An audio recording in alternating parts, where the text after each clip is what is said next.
are. Woo! We are live and The, other things. the first episode in the year of 2026. May it last forever. Or at least, like, until it's done. Like, if the calendar stops, that's usually, like, a bad sign for, like, Yeah. civilizations. That means something happened. It was the best year because it was the last year. Yeah. But whatever you were sick of, you don't got to deal with it anymore. Yeah, that's right. It's over. Like, you're done. That person who keeps taking your parking spot at work, they got wiped out by the comet, too. Fuck them. Yeah, it's all done. So we're with episode 29. Yeah. 29 episodes. Pretty good. That is pretty crazy, actually. I know we like started doing this like with really no plan and no expectation, but you know, that's how. Now imagine if we had been like prepared and planned and professional, it would have been amazing. So, I actually have a completely different like tactical situation. So usually I'm freezing my ass off up in my office at night, but I remembered we had like a little heater thing, so I had it cranked up and pointed in my direction. Now I'm realizing it's actually like way too hot to sit here with a blanket on. So I'm gonna try to like not sweat like a hooker in church while we're talking tonight. But you're gonna glisten, yeah, it's gonna be a little sticky and a little personal. Enjoying a bit of brew today? Yeah, I had exactly one can of Modelo left, so that's what we're having. Yeah, it's okay, like Mexican beer. Yeah, Negro Modelo is really nice. I like that a lot. This is just some random, just regular old Modelo. Yeah. It says it's special on there, so. Oh, it's special. Yeah. Special to me. Yeah. But yeah, so I was sitting and thinking, before we start, so we're actually gonna have, I think for the first time in a while at least, we're gonna have a next time on the bad internet trends. Next time. Because we actually have two games to talk about. So tonight we are going to be talking about Endless Hammer, which is basically if you have all the hammers in the world and then you get one more. Yes. That is what happens. So we're going to be talking about that. But you thought you were done, but then there was another hammer. So exactly. And then next time we will talk about the Venusian hammer, which means by then people will have figured out some of the bugs and errors and been able to fix them. So we should be in pretty good shape. Also, we are on a like very tight timer. I'm watching my battery tick down here. So, what happened? I forgot that my iPad hadn't actually been charging when I thought it was. So, no. Worst case, we may have to like pause for a minute, and I can swap to the phone, and should have another hour and a half or so. Okay. Or we'll just speed run it. We'll just power the fuck through it. Yeah. Before we dive deep into Endless Hammer, I'll just go ahead and say that right now it is available on the Nordic Weasel Games Discord, the Hobby Homies Discord, the Bedroom Battlefields Discord, the Dicey Guy Miniatures Painting Discord, and there's another Discord, the Rust Punks Discord. Right now it's only available in Discords, and I put it in the Squad Hammer group on Facebook as well. Yeah. Eventually I'll put it on my Substack. And I'll link my Substack, and I'm going to put everything on the Substack. But the Substack isn't quite set up yet. So for right now, you have to be in the know. Yeah, exactly. So this is the alpha. Know in like 5 different places. Yeah. So you don't have to be in a specific know. You just have to be kind of generally in the know. But yeah, so you can check it out and provide some feedback. So I was so you've been talking about it pretty regularly. But I don't think I had seen any like actual snippets except for like maybe one you showed me. And that was like way earlier. So I wasn't sure when you said you were sending it, how much stuff there was going to be, but it turned out there was actually quite a lot. It is I think I sent it to you like 3 days ago, like on Tuesday. Yeah. And even since then, I'm like, oh, okay, I just got to get it done. I got to get it done. Yeah. There's a value to just like getting in the zone and like grinding it out because you have it like all in your head. So it's just like, I got no zones. I only got like scraps of time. So just wherever I got time, I just start hammering because I put it in docs. So no matter where I am, I can like just grab. You can pull out the phone, your computer, whatever. So I just if it's a little inconsistent, it's probably because I didn't quite get through all of it. Well, sometimes you can run into that where like 2 parts because they're written at 2 different times, they'll kind of like end up feeling different. Yeah. But I'm definitely getting. I know this isn't a secret because you've talked about like kind of what the inspirations are. But I was Oh, definitely, yeah. as I was looking through it, I was definitely getting the feeling of, like Final Fantasy and Suikoden and some of those things where it's very, basically like JRPG, like tactical games with top-down views and very little pixel guys. It was kind Yeah, of yeah. very much the vibe I was getting. I was actually thinking in my head, because like when you read a game, sometimes you'll like imagine like what your unit should look like or like what minis you want to use or something. I was kind of thinking like, I wonder if somebody makes little like paper like standees with like pixel art characters on them. That would be pretty It cool. would be adorable. And it's played on a grid, right? Like you are gridding it up. Yeah. You want to be isometric. You want to have levels. You can So play height flat. is Flat is fine. Yeah, but I was But noticing that boring. height was actually like a thing in combat and stuff. Like it actually affects things. Yeah, the way you move, height will affect whether you can move up or down, Mm. or falling damage, and you have a jump value that tells you how much you can go up and down in your Oh movement. yeah. So you can get stuck. That's So reminding me of the what are they called? The Mercenaries games. They're like another JRPG. It was like a whole bunch of them, but yeah, Nice. they had a jump factor. Anyway, yeah. So what's the pretend I'm at a convention and you have like 20 seconds to tell me why I should come play this game at your desk or at your Okay, first of table. all, put on some deodorant. We're free. Yeah. Okay, why would you want to play this game? Has been a question I've been wondering myself. The reason I wanted to make this game is because I've always liked Final Fantasy Tactics and those kind of little games, but I like those because I wanted to play that kind of style of game as D&D. So I did like some deep diving, and I figured out what it was that I first started with, which was D&D Black Box. I think it's 92, and it came like this with this adventure and a map, and it was a story, and you could just play it by yourself if you wanted to. You didn't have to role play with anybody. So I snuck it in, like my mom wasn't looking. I snuck the box into my house. I bought it, and I would like sneak play the game. I'd like move through the little grids, and I'd play through the story. And that's kind of the experience I've been wanting to capture since 92. Yeah. For like one style of game. So yeah, Final Fantasy Tactics Ogre kind of captures that because you're on the grid and you're moving around. But it adds the elements of like moving up and down. You can only move orthogonally. I can never remember how to say it. Yeah, that's sideways. Right. Yeah, no diagonals. Diagonals are out. Yeah, that's a whole different thing. So if you want to play on a tiny space that has a large impact because it in moving, then that's where the game really shines. And story. It's all about story. Yeah, so I was noticing, I was cheating ahead a little bit looking at some of the quests and stuff. So there is like specific kind of quests and missions that you can do. There's not that many yet because it's still like, being sorted out. But yeah, it's like a specific, so one of the maps is like supposed to be like a manor house. And there's a minimum number of rooms. And there's specific kinds of enemies you encounter in that quest. So it kind of has like, I was kind of thinking, looking at the quest, that it also feels a little bit like some of those like Warhammer Quest and some of those games. Yeah, that's right.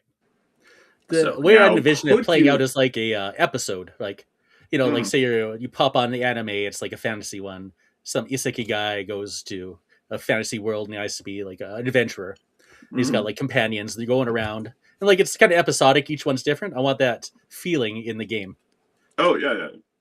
So could you play on like grid, like floor tiles, like Warhammer Quest tiles or something? Yeah, I think as long as it's gridded, it's got to be fun. Yeah. Hexagons will break it. You can't play on hexagons, sorry. Right. So it's not going to work. I love hexagons. I think they're better, honestly, than a grid, but for this style of game, it's not going to work. Yeah. You got to have the vibe. But also, I think there is kind of a purity in having, because you can be in 4 positions, like next to a guy, right? So that's exactly. It limits it down a little bit. And it makes it easy, like there's front, side, and, if you ever want have something that relies on that stuff. And everything affects the sides as well. So if you're standing, there's an enemy, like say here, and you're over here, you can't attack them. But if you have allies on either side, then you can affect those allies. Hey. So I was noticing that you make a guild, which is kind of your like selection of characters, right? So how do I get my guys? Like, Miniatures wise, you decide what you want to use. I have recommended 28 millimeter with on Mm. 25 millimeter bases for 1 inch grids because I think that's the most standard. But you could Yeah, yeah, definitely yeah. do 15 or whatever. Because that way And they for actually building fill the the grid. units, I don't know if the version you looked at has it because I've been hammering out things since Tuesday, and it might Yeah, not have yeah, been yeah. fleshed out at that point in time, but it is in the release. Okay. It tells you you're going to build 1 silver rank unit, 1 bronze rank unit, 2 Mm. copper, and 4 unranked. And then it'll give you a guideline. So you get reputation points to spend. Mm. And you're going to look at the schools, which will be different ability lists. So melee or shooting. And you're Mm. going to choose 2 of those. And then you're going to have 1 racial trait. So if your dude's an elf, then you're an elf. You get the elf school. If your dude's a human, like the stereotype of humans is they're versatile, right? Like Mm. humans are adaptable, they can do anything. So they don't have a Yeah. school. They just choose, like they don't have their own racial trait. They choose a third school. Mm. And schools are kind of like jobs in like Final Fantasy or something. Like, Yeah, kind of. It's like a choose your own job. I don't want to say that a fighter is always these things. Yeah, I yeah. want you to decide what a fighter is. So if you decided a fighter is a guy who's really good at melee and strength, then that's what the fighter is to you. But if you think knowledge Right. or So he speed could be work a better, barbarian or a fencer or something. yeah, He's just a guy who fights. the ability schools are different enough. I feel that you can kind of craft just about any class you want. Mm-hmm. I'm also noticing that you need sheep for one of the scenarios. Sheep, yes, absolutely, it's essential. Where are we going to find sheep miniatures? I don't know. That is always a good question. I always look at when we go to certain bookstores where they have like a kids section, they'll have like these. They're like figurines of farm animals, and they're really nice. They look great, but they're also like super expensive. You can probably get some like plastic sheep farm animal bags on Yeah. Amazon that are full of like lead paint or something. Yeah, as long as they fit on that 1 inch space, I think you're good. Mhm. Yeah. You might have to put your sheep like rearing up, like sheep rampant, like a Yeah, exactly. Sheep, yeah. That way it fits. Yeah. And I see there are some pretty beefy character and campaign tables. I feel like I've seen a game before that had character events and campaign events, but maybe Yeah, that's just I don't know. I think some game that people used to play or something like that. Used to be yeah, popular. like old at hat. one You got to point, move on. Gotta keep with that. Now, so here's a question because I noticed you use D66s instead Yeah. of D100s. So was that just an affectation, or was there a particular reason like that you didn't need that many results on there, or what was the? Do you remember? That's basically. I'm like, what do people actually need to play? They need the map. They need some dice. They need the miniatures. Yeah. And that's pretty much it. Like terrain is good. It's better. I'm like, but how many dice do they need? Do they really need more than D6s? And I think in this game so they don't. Kind of keep it to. Yeah, so D66 I feel adds enough results that it still makes up for a pretty hefty table. Yeah, you get a good chunk, and I noticed that a lot of the entries on the table have 2 numbers on them, so you still have room if you want to. Yeah, you exactly. can break them out more, so there's more room to work with. I was laughing a little bit too because all the stats for the characters are like 3-letter abbreviations, which feels very like PS1 like video game. So, and I do mention in the rules that Endless Fantasy Tactics was a major inspiration for the game, and the stats are basically the same, but that's because those are just the same as JRPGs. So I don't. Yeah, they all have, and they're kind of the basic. Just, you have your attack, your defense, magic. Yeah. So it gives you everything you need. And you have mana points, which I feel is very JRPG. Oh yeah. Was that just automatically it was going to be mana points, or did you have any choices about like how you were going to do magic? Yeah, I just decided I wanted to. I love spending points to do things. Yeah. So when you were testing the game, because I saw on I think Blue Sky that you were testing it, how did you track like health and mana? Like, did you use dice or did you write it down or? Yeah, I got everyone on that game to write down, like, to make their own character sheet. I said, everyone, you sit down. This is your character and your stats. Write it out and name your character. And you can create a little story if you want. Because I'm not just aiming for people who want to play, like, Final Fantasy Tactics. I'm also aiming for people who want to role play. But, like, this is something a little bit quicker. But they still, like, role players always want to create a story. So, yeah. For them. Yeah. And then I'd say write it down. So if you spent, if you have 4 MP and you spent a point, then say now you have 3 MP. If you use the potion, now you're back up to 4. Just write it down, because I think role players like writing things down. They often do. I suppose you could just have like a pair of like, one red and one blue die or something. Man, Oh that's yeah, always definitely. blue. Oh, that's from Diablo. Yeah, Man, I didn't dictate how people should track it. I feel yeah, like yeah. if it comes up enough that people they just can't figure out how they should track it properly, Yeah. then I could give a could al- guideline, but Yeah, like go with whichever one you're comfortable with. I think role players will write things down. War gamers will track with the dice. yeah, that's probably. I was just thinking because you could get those like little gemstones that Magic the Gathering players use for Ooh, life yeah, points. So you get That's like board red and gamers blue. there. Yeah. Board gamers like to have like tokens or stuff. So you gotta. But that's the thing. You can kind of, like you say, you can adopt it to like anybody. Yeah, I am thinking now- about doing tokens, but like for the alpha, I'm not going to let people Yeah. sort I mean, themselves out and see what seems best. Yeah. And I noticed. So you mentioned there are different ranks of characters, and there is like progression. Like your characters get better over time. Yeah. Right? Yeah, and there's two factors. One is playing the game will increase the stats, but you don't really decide necessarily how the stats are going to increase. Sometimes you get the choice, sometimes you don't. It just, okay. like there's an event where it increases your lowest stat. So there you go. You just get like a better at one thing that you weren't as good at. And as you increase stats, then you're eligible to increase your rank. And then once you are eligible to increase your rank, you can spend your reputation to grab a new ability or special command, as we call it. Right. I also just want to shout out that I was looking at the injury table that you roll on when a hero is defeated, and it cracks me up that you can actually have your hero like stick around as an undead for a couple of extra missions. That's really cool. Yeah, I thought it was or you fun. can become a guardian spirit. That's really cool. Like those results won't happen very often, but that's one of those things that when it happens, it'll like people will remember that kind of stuff because that's just really fun.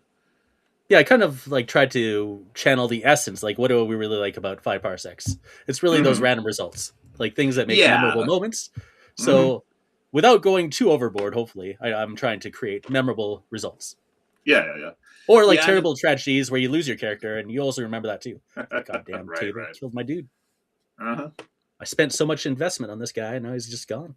No, exactly. One thing I did do different though, like I was lying in bed and it occurred to me, why do we do the campaign events and the character events at the end? Like, I think it kind of makes sense to do it in the beginning. So I went with that. Yeah. That way it lets you kind of set up like the vibe and the story and stuff. So you can use that to add some flavor to what you're then doing in battle or whatever. Yeah. So, did you ever have that consideration? Did you decide or did you always know like just at the end that's the best place? That's one of those decisions that literally has no reason for it. Like, they are there because when I was writing the original Parsecs, that's just where I put it. There was never. I'm guessing subconsciously it was probably just because in like Necromunda, there wasn't event tables, but like the campaign stuff, all the sort of resolution stuff happened at the end. So maybe that was just why. But it was one of those decisions where like it could have been anywhere. And that's just where it is. And then once it is there, then you just like do the same thing every time because otherwise, if I move it, people will like complain about it. One thing I wanted to ask about is you end up using dice pools, right, for combat. Yeah.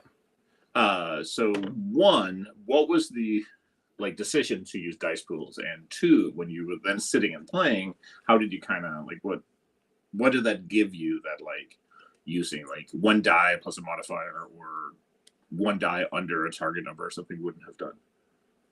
I think it's because... Or was it just because counting dice is fun? Yeah. It was like, well, I took the two options because I smashed Endless Fantasy Tactics into Squad Hammer. And I just looked at the two ways of doing damage. Endless does it with the dice pool, I think. Pretty sure they do. I don't know. It's been so long since I read it now.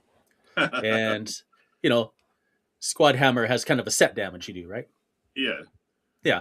And I'm like, I could just do one or the other, but I kind of like dice pools because I feel like it adds a little more excitement when you roll and you got a hot dice. And then the other person rolls their defense. And then is that also hot dice? And then you're done comparing the two. It is nice to be able to just compare because you can take, like 3 successes versus 1 success. That's very easy. Sometimes it can be a little if you're rolling like D20s against each other. And I don't know. Like I feel I tried to also avoid. Sorry, go ahead. I was just gonna say dice pools also give you kind of an expect, like you can usually predict how many successes you're gonna get, so you get kind of like an expected level that a character will, like if you have this many dice to attack, you will usually roll about like half that or whatever, or a third, right? It's fives and sixes, right? Yeah, 4, 5, 6s. Yeah, for Oh, okay. successes. Oh, I was looking at because for defending it's fives and Yeah, sixes, yeah. which is I a skewed it to nice. attacking over defending. Yeah, I was gonna say that's actually a nice because a lot of the games that have I ran into that with Starport Scum, where attack and defense uses the same number of successes or the same target numbers, and it can sometimes mean that you have to just be lucky to get through armor. It makes heavily armored characters work a little wonky. So skewing it a little bit, I think like the Two Fat Lardies do that, where for like armor penetration, where like the armor dice for a tank are on fives, but the penetration dice for the gun is on fours. It does means that there's a little more chance of like punching through or doing something. Nobody likes if you're wailing it away as some nerd and you keep like doing no damage. Yeah, but though it might happen too. Maybe you never know. Yeah, I mean, 1 in 3 is still like enough chance. Like you can get pretty lucky. And adding the 1 as a critical failure, which takes away success, kind of skewed it away from the endless system. So even though you can be pretty confident of the odds, you also know there's a good chance you're going to roll ones. So you always have a little bit of doubt. Like, so. is this? I'm pretty sure it's going to work. I got a lot of attack. They don't got a lot of defense, but if I'm rolling ones, like I always do, right. Most people will probably say to themselves, yeah. And then it ends up being pretty simple because the amount of successes I get more than you is just how many hit points you lose, right? Yeah, that's right. So, which is most hit points aren't too high. So typically, for I'd say the average campaign a person might play, you won't last more than like a few combat rounds. Yeah. Without any kind of like intervention, healing or whatnot, right? Running away, have somebody back you up. But that also keeps things like moving along. Yeah. Try to add drama without too much hassle. It was my goal. Yeah, and it could be how long characters should like survive for is like super difficult because everyone has like very specific opinions on it. But like somewhere between, if you only have a couple of guys, you usually want them to be able to survive like a couple of rounds, but not you don't want them to be grinding on for 8 rounds, right? So, exactly. And if they go down the first hit, I mean they can, but that works better if you have more characters. If you only have 4, then that can get pretty rough. Yeah. At least if it's the expectation. Obviously, you can get really lucky if I max out my attack dice here and get a bunch of 6s and get criticals, and you roll all 1s, then you're probably toast anyway. But typically, it'll take another go at least. That's one thing we haven't really tested yet is long-term campaigns. So you mentioned in the rule book that there's quests. Those are like a single one. So you're just doing, it's like a 1 turn, like in 5 parsecs. You're doing 1 encounter, then you're moving on to the next turn. But for the world books, it's going to be multiple scenarios. So you start the adventure, you roll on the campaign and the character tables, then you go into scenario 1, and then you have a recovery step. Then you go into scenario 2, and you keep going until you're at the end. So you might go through 3 scenarios, or there's possible of like 20, depending on the game. And there's going to be levels of steps in between. But, and I have not tested yet how deadly that will be. Chance of surviving like an entire world book is just, unfortunately, I haven't had the time to see how well it's that's always campaign games if they break somewhere, it's always the campaign aspect because it's so hard to gauge like if you advance too quickly, too slowly, if it's too deadly, if the loot is too generous. It's just one of those things you have to like feel out and just be ready to like go back and adjust. It's where the levers that I always ramble about come in because like here you have a lot of, because you have like you can adjust the character's hit points, you can adjust the enemy's hit points, you can make the monsters a little tougher or a little weaker, you can change, you can upgrade like a couple of abilities so they're a little better. Like there's a lot of little things you can pull on to dial in the difficulty and sort of get it to where it needs to be. But sometimes it's also hard because you could be like have a really good run, right? Yeah, like exactly.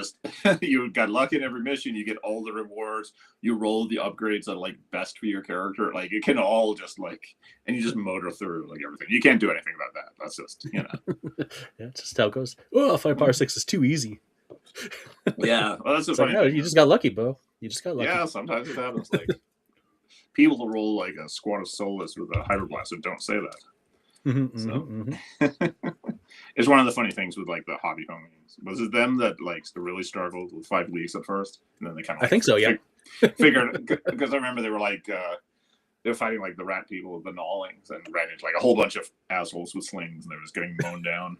And then after a while, they kind of figured it out and came around like, oh, okay, we get it. Like, Yeah.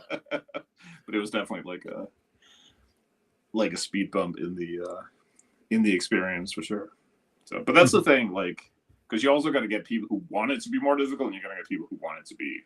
So, you know, like one other thing, I forget if I saw it in here if you were gonna have like difficulty options or not, but that's always a thing to add. Like, Yeah, the ranking system should be the difficulty option. So exponentially, the difficulty should rise quite a bit. So if you're playing, say, like a bronze ranked world book, then it should be a fairly like intro kind of scenario. Like it's going to be a little bit tough. You probably will lose like a dude or two, but it's not going to be too bad. But if you're playing, say, like a platinum ranked, you're bringing in your best dudes, but you're also facing like a lot more odds. Yeah, and theoretically, the odds, it should be stacking up against you. Where, right, that's what the Ghost Knights come out and stuff, the Death Knights. Yeah, or for the world books, like I'm aiming to make sure that you can actually win, sort of thing. Yeah, it's gonna be a platinum ranked. Like if you win it, it's really legendary. Yeah, it's like those guys like beat NetHack on the computer or something. Like, yeah, exactly. Probably not going to happen without cheating, but maybe you do. Maybe so. Which is nice. So there's like 6 difficulties, right? And then, well, technically 7 because there's also unranked. Which unranked is a rank, so that's maybe like false advertising. I guess. Though I wouldn't say like unranked. Okay, I try to do. Okay, let's say like the quests. Let's say the Attic Terror. I think that's what it's called, where you have to fight like a giant spider and 2 rats. It's called like copper ranked adventure. So I wouldn't do unranked because the goal is to take like one guy who's a little bit better than the situation. Oh, right. One guy who's equal to the situation, and then the rest of your guys got to be under. So yeah. You get 1 bronze rank, 1 copper rank, 4 unranked. So, basically you're taking like a rookie crew for that one. Yeah. So you got like the one dude who knows what's going on, knows which way the sword is supposed to go. Yeah, exactly. So it's kind of like taking the kids out for like a day trip in the kindergarten. Yeah, and I kept those there because if you do end up with a party wipe in like a world book, you're not done. You could keep going.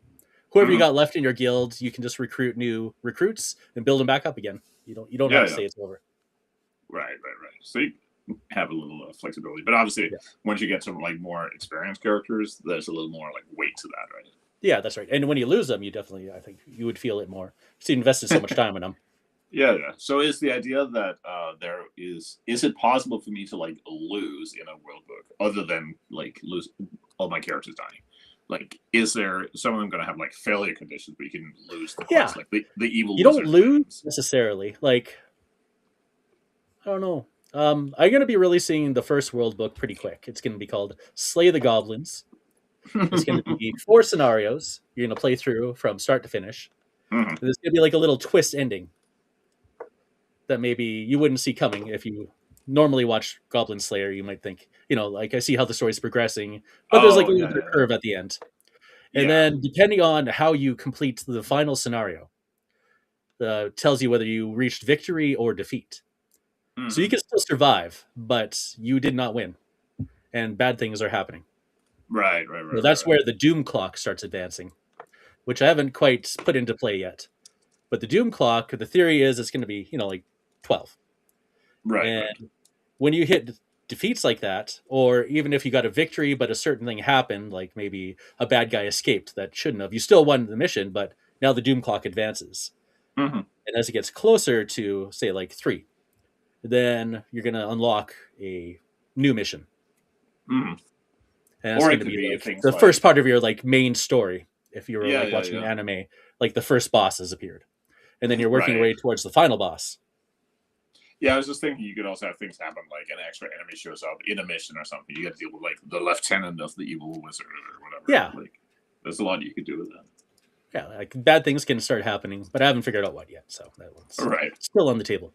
But it came from like a discussion we had on like an older podcast about talking about like the doomsday clock kind of scenario. Yeah. Like Yeah, it's an interesting idea because it's sort of, like you can have campaigns that are like winnable and losable. You can have campaigns that go on literally forever, Mhm. and you can kind of try to like strike a balance between the two. Where I know you're going to have quite a few like player races too. I don't know if they're all like done yet, or if this is just like a list of like what's going to be there.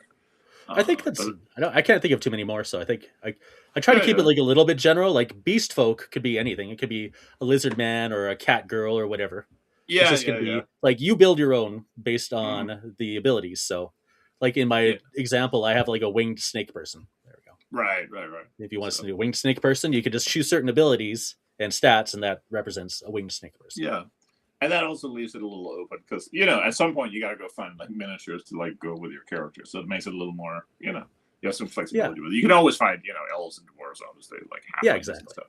That you can always, but then if you got to find like a dragon person, like, well, they're pretty easy. But like, yeah, These there's days, some stuff that so it's nice back to in have the some. old days, it was hard to find dragon people, but now with D&D in there, Yeah, whatever they once call D and them, D made them like a stand, I don't even remember what they're called there, but yeah, dragonborn. now There we go.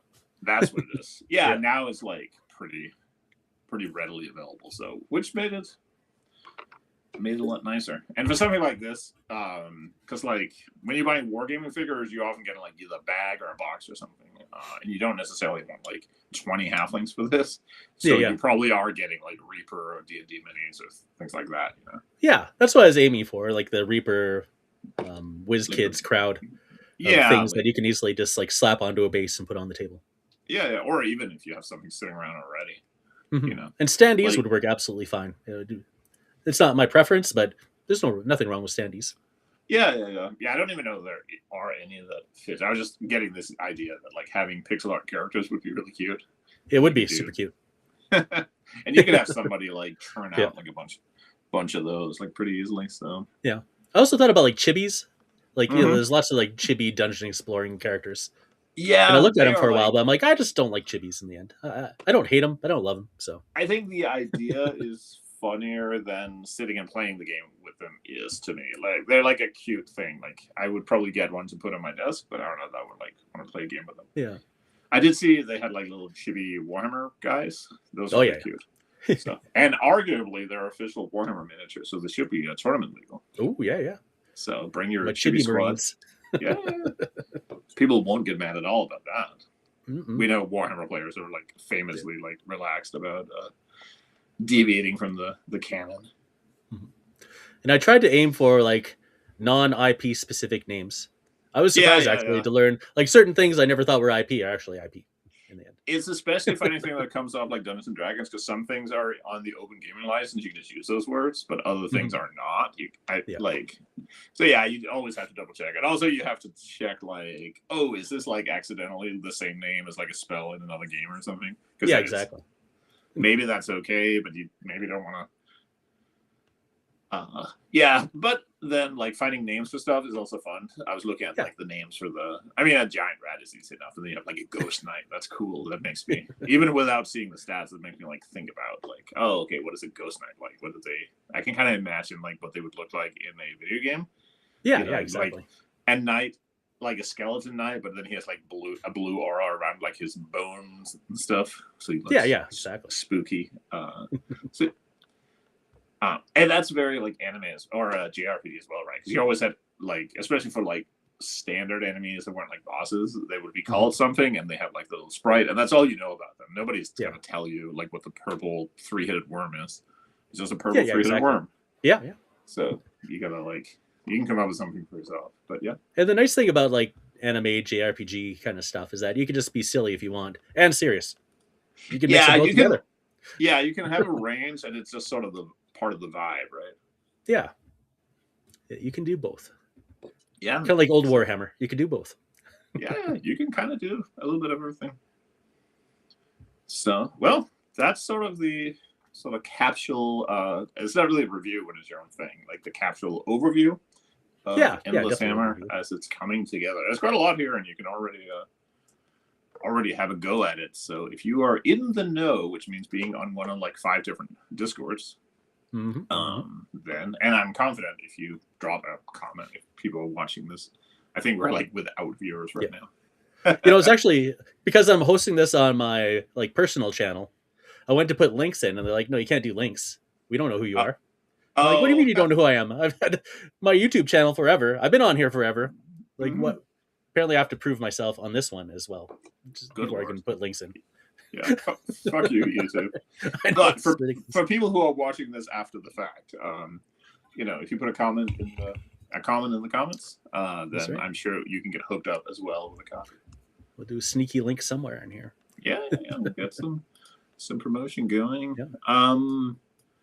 So what I had sort of thought to talk about before my battery runs out, which at 30%, we've spent 20% so Ooh. far. Well, 20% in 36 minutes. That's not too bad. We're probably Yeah, okay. yeah. Was mistakes that we have made when like building an army or starting a project or getting into a game, like things that you would have not done in hindsight. And I have one, and this is one of the ones that I think is probably pretty common, but it happens to me a lot until I like very consciously like stop doing it, which is buying too little of too many things. So you end up with like one little bag of like 3mm like Cold War tanks, and then a trio of 15mm BMPs, and 20 orcs, and one box of 172 scale plastic Germans, and some 15mm Romans, and Yeah. none of it adds up to any game at all except for Squad Hammer. Squad Hammer. Yeah, like so your 3mm like Cold War Soviet infantry has to fit in the 15mm BMPs. It's just a bet. So you end up spending a lot of time and effort collecting and building and maybe even painting all that stuff, and then you realize you still can't play a game with it. Like this is you've basically like scattered yourself and ended up like, and that obviously doesn't apply if you're just looking to paint. If you just want to paint a BMP, just buy one and paint that one. You'll be happy. You'll paint a little carrier. You know what's funny though? Mm-hmm. There's a Wesda game. 2 games. They have like their World War II and their like Cold War era one. And when you buy the box set, it's 3 different scales. That's You're supposed to play with it just like that. Wow. I've seen people say that you should have like, if you have like 15mm infantry, then you should use like 10mm tanks or something, but it looks like shit. So I don't want to do that. Yeah, that's wild. Yeah. I remember one time in a 140k battle, I couldn't find like my rattling snipers, and I used some like 172 scale like plastic Germans to stand in for them.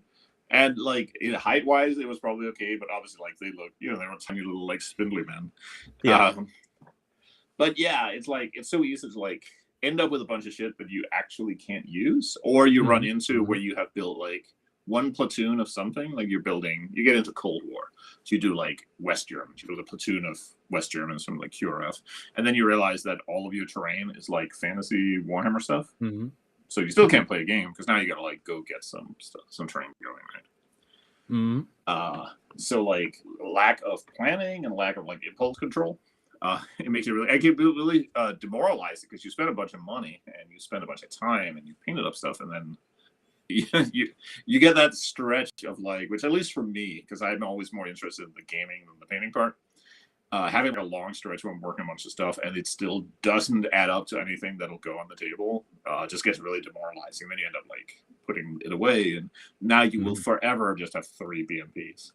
It's like the starter set trap. You bought a starter set.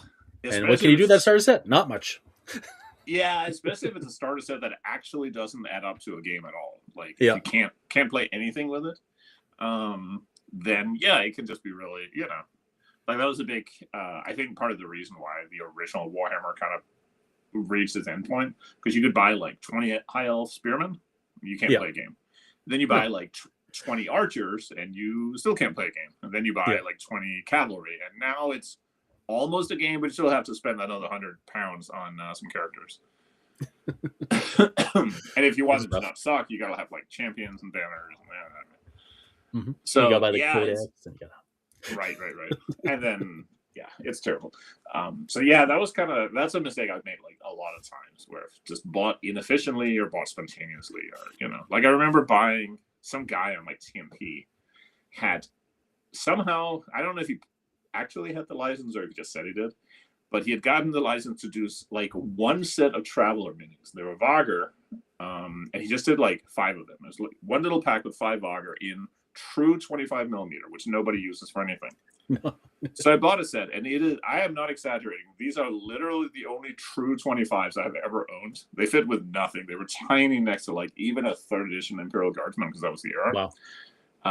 Yeah, they were just completely useless. They're really nice. They are long gone, and you can't buy them anymore. They were just a one-off thing, but like, why? What am I gonna do with them? Like, I was at this dream I was gonna get like a true 25 like Ground Zero Games army for like Stargrunt, but then, like that would be cool. But then I would only have 5 Auger. That doesn't do anything. I could make them officers, I guess. They're like lording it over the humans. But yeah, so just like running into stuff where you buy stuff that you end up, or you end up like not liking it as much as you thought. Like you get halfway through painting dwarves and you just realize like, I don't want to paint any forking dwarves. I'm sick of beards. Yeah.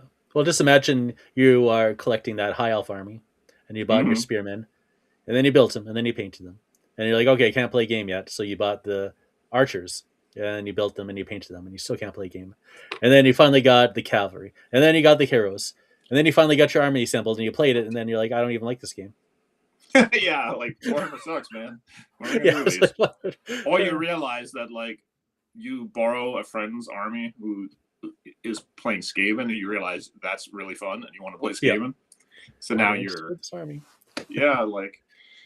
So that's I guess that can happen less if you are like really bought into the idea of an army. Like if you're just really into elves, maybe you're like, it's a better deal. But it's also hard, especially for like an army game. If you can't really like, most people aren't gonna lend you their Warhammer army because they spend like months working on it. Yeah. I mean, you can cut up cardboard squares. We used to do that.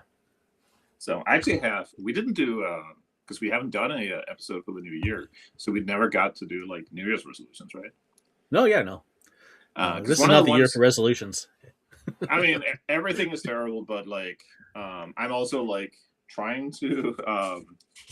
This sort of ends up because me and my wife we've talked about forever that we want to like eat less red meat and maybe try being all vegetarian for any number of reasons. To anyone watching this, if you're like one of those people who get really butthurt because somebody doesn't eat hamburgers, like my email address is gofuckyourself@gmail.com. You should send all of your feedback there.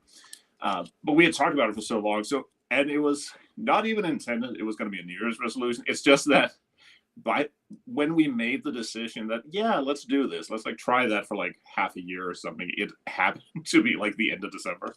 Oh, yeah. So it wasn't meant to be a New Year's resolution. It just turned out that way. Now that's a little easier because I actually don't really like beef very much. Like we didn't eat it very much when I was a kid. We mostly ate pork, and the kid like doesn't like beef at all. Oh, wow. Other than like hamburgers. Yeah, he hates steak. So it's not like a huge sacrifice or anything. It's mostly just going without pork, and like we're still gonna probably eat fish and some other things. But like it just worked out that it was like the decision was made at the time. It was like time to do like resolutions. So we ended up with a resolution, even though I wasn't gonna make one. But my one like gaming resolution I want to do this year is I want to play games that are like free. Not necessarily $0, but like just stuff somebody made and put online. Because I used to do that all the time, partially because I didn't have money when I was younger. And once you have an internet connection, but you don't have a credit card, it doesn't matter that there's cool games out there. You can't have them anyway. And the local store couldn't order anything that I came. I would like read on like TMP back when it was good, and I would write down like the titles of games, and then I would go to my store, and they couldn't order any of them because there was all like English stuff. Like so so I would just find games that people put online for free, and I would play them, and like some of them were garbage, but it's like when you're a kid and you have like 4 Nintendo games and you rent a new game for the weekend, Yeah. Like that game might be garbage, but you're still gonna play it because it's Yeah. the one new game. So I want to do some of that, and I want to just try some random things that are out there, and I want to use it as a way to like try something new. And I'm gonna like double up on the like teenage poverty gaming Okay. Yeah. Yeah. by actually cutting out some like cardboard armies for whatever I do because I want to do something that's black powder, Nice. or maybe Renaissance or something I haven't done before because that seems like a New Year's thing. So yeah, I'll cut out some cardboard armies and stuff, and maybe I don't know. It's gonna be a whole thing. I like doing like challenges with stuff, just to see like what can you do. But yeah, so I want to play some like free games and stuff that people just made and put online, and like nobody ever looks at. Probably not even gonna tell anybody about it because I kind of want to just have it to be Yeah. Yeah. Exactly. my thing. One people. Well, actually, you should tell everyone about it at the end Yeah, on like the afterwards, podcast, of course. On the podcast, yeah. of course. Well, I think if I play a game that I end up liking and then I'm like ready to do a different one, I think I'll talk about it at that point. Yeah. Then it's like, but yeah, I want to like, I have this idea. This is like a weird psychology thing. It's probably bullshit, but Okay. I think it's probably healthy if you have both hobbies that are social in nature, either a hobby that you do with people or just a hobby that you like share with people. Okay. But Yeah. also have something that is like just for you and you do on your Yeah. own. Mhm. So you have something that like it doesn't involve anybody, nobody's commenting on it. It's just something you do and you can kind of do it on your own time. And then you have some things that can like involve other people. You have a group you talk to about it or whatever. And I think it's probably healthy to have both of those because you kind of get a little like separation and there's not that like feeling that this has to be like blog worthy or something. Yeah. No, I think that kind of commitment to having to be a parasocial all the time is terrible. And you really should have Yeah. things that you just do just to grow yourself. And they don't Mhm. matter. And if you succeed, you succeed. If you don't, you don't. You don't have to tell Yeah. anybody. No, just exactly. do And little maybe things. maybe the point wasn't to succeed. Maybe it was just to like do it. Like you Mhm. sat down for an evening and played a game, and it was kind of broken, or you didn't understand it, but like you played a game. Like, so yeah, I want to do. That's kind of my like vibe for the next year. It's gonna be. I'm kind of on like a minimalist like kick anyway. I know that's like a YouTube like hashtag kind of thing. Like, look at my minimalist kitchen. It's like a Oh, yes, fucking yes. nerd in a turtleneck pouring coffee in the video or something. They all do the same shot.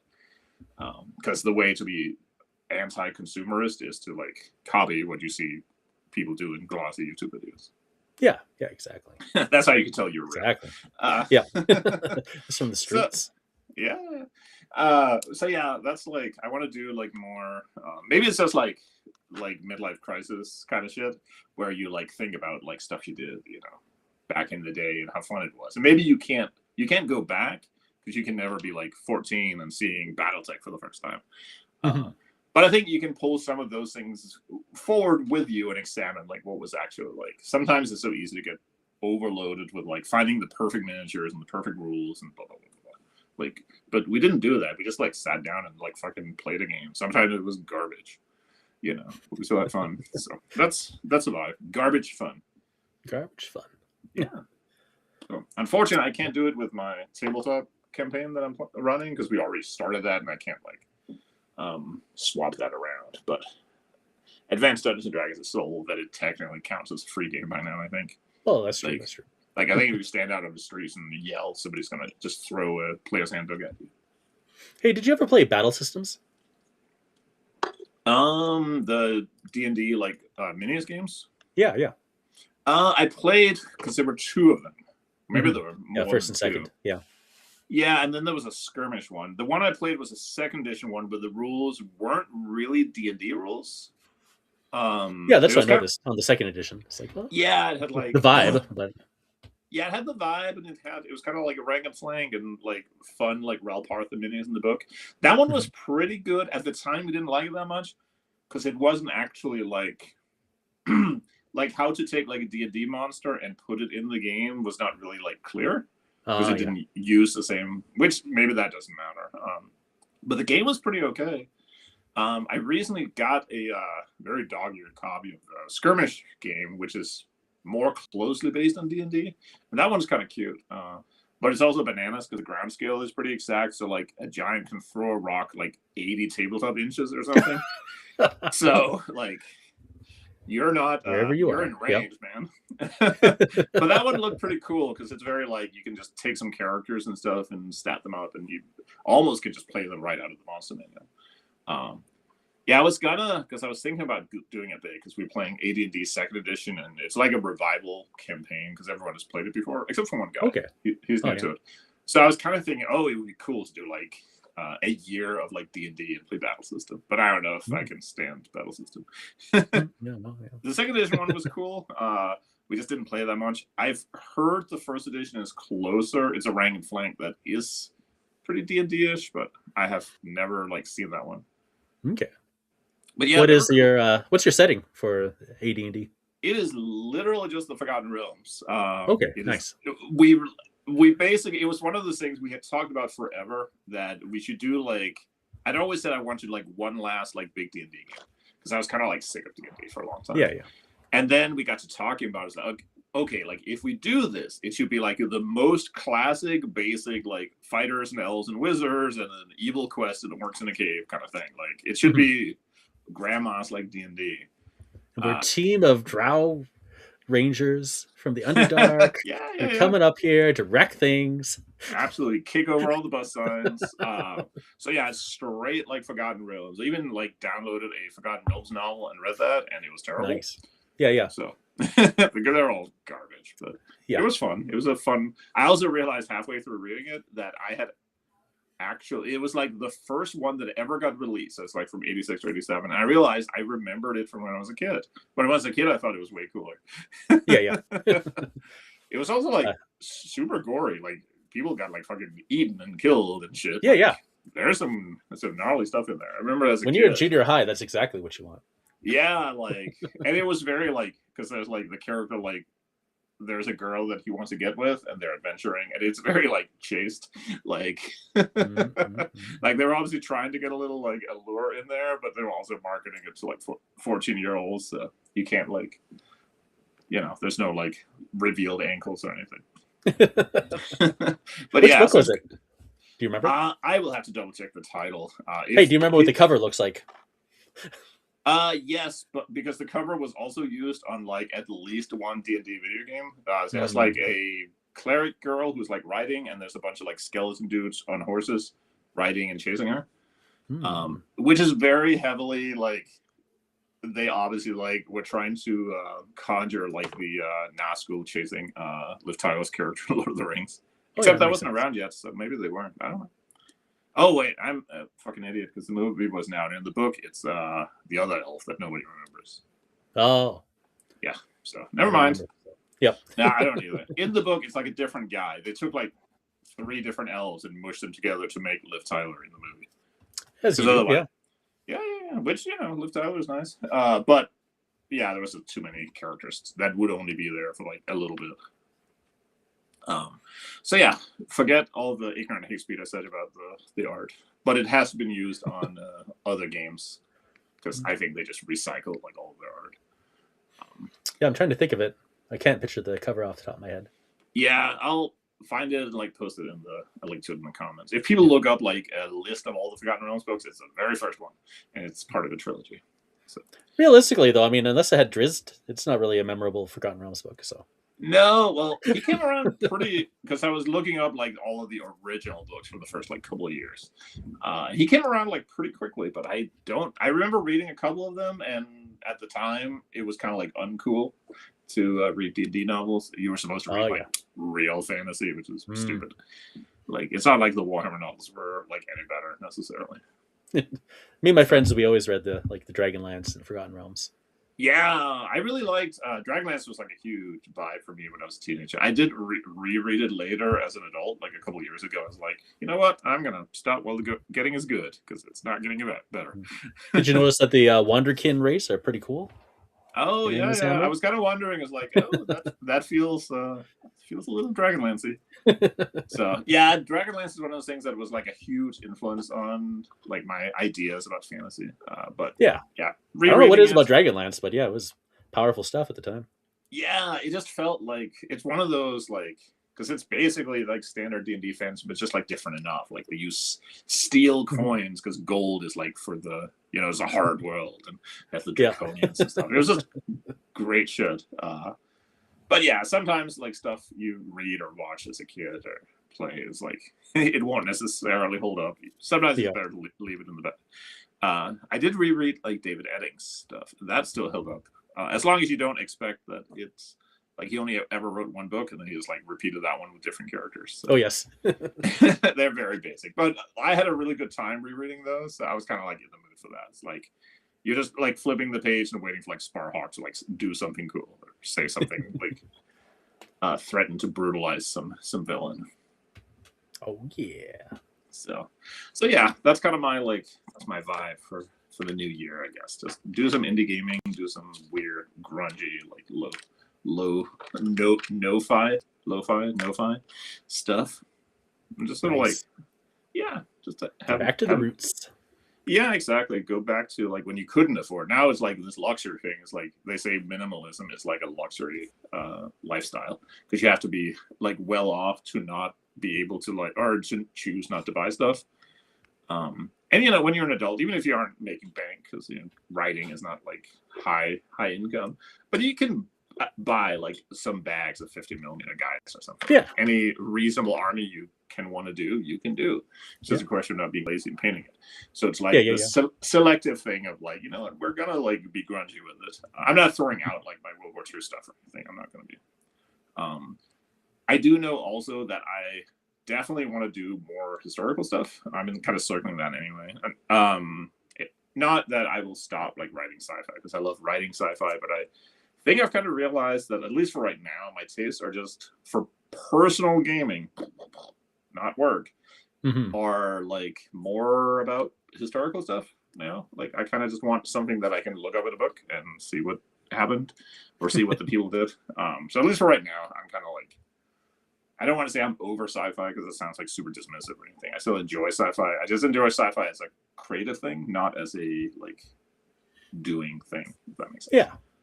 So, which maybe that's a thing. Like, I don't know. I always wonder, like, does Stephen King like read horror novels, or is he like sick of it? He just reads like cozy like mystery novels or something. You know? Yeah, exactly. Does he read it all? Maybe never reads. Yeah, maybe he's like, man, books are fucking trash. Or you know, Stephen King. Yeah, it's like when you get like metal bands and they ask like people like what their personal like musical tastes are. Like, you know, there's some super hardcore like black metal band, and it always turns out they listen to like jazz fusion and like Polish like polka music or something. Yeah.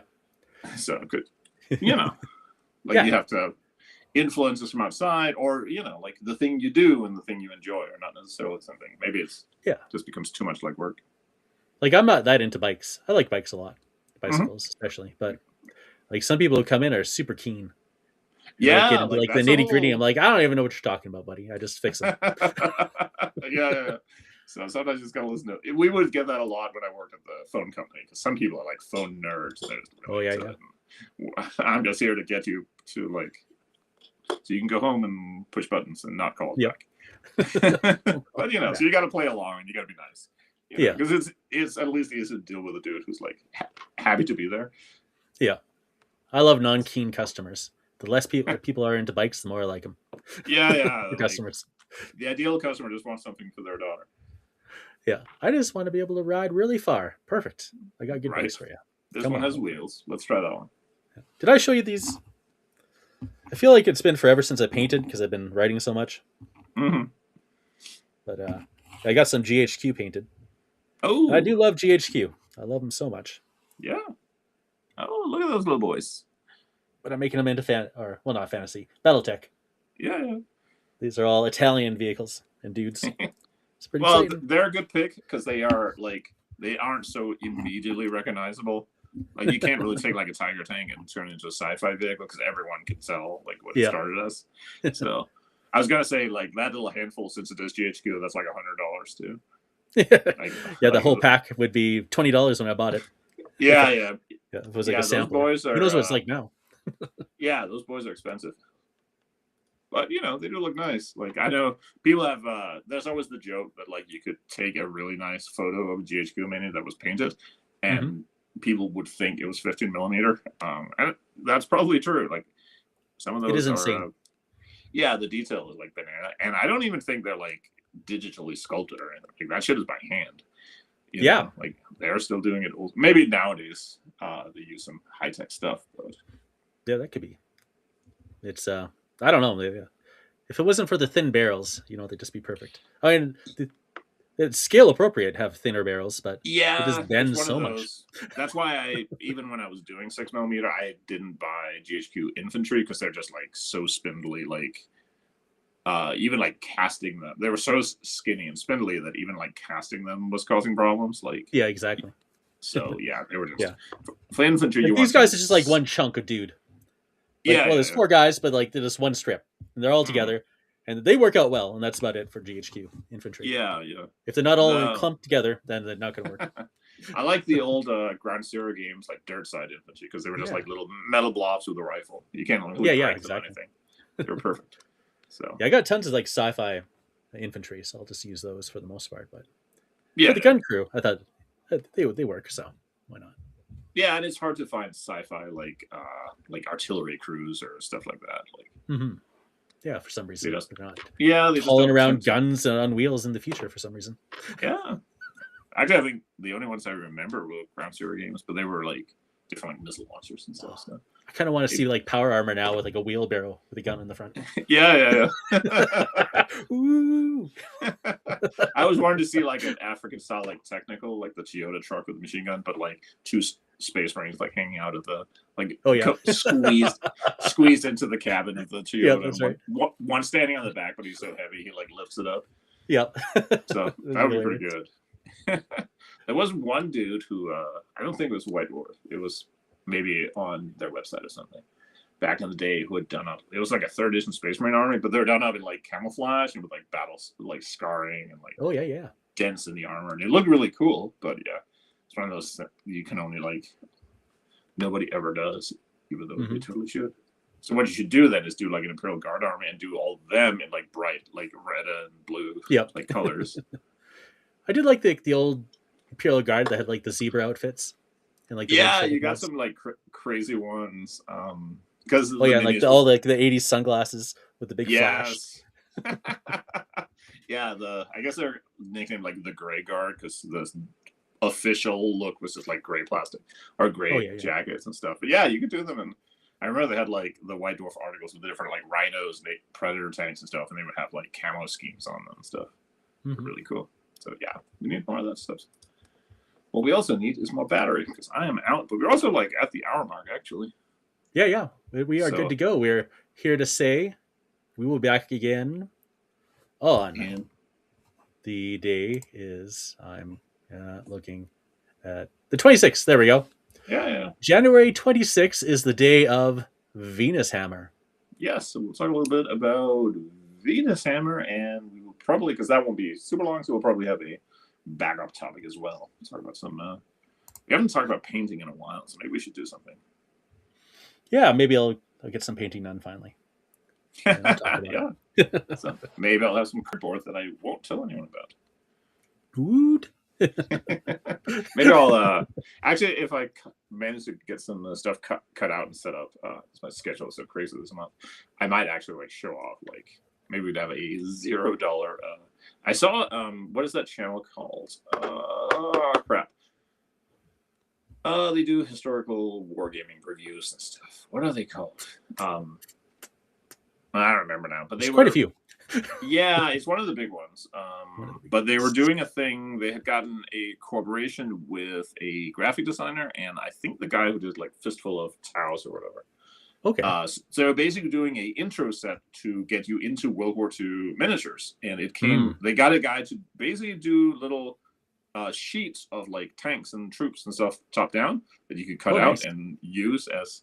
So you could mount them on cardboard to make them basically like counters, and then they This had is gotten very the guy. familiar. Yeah.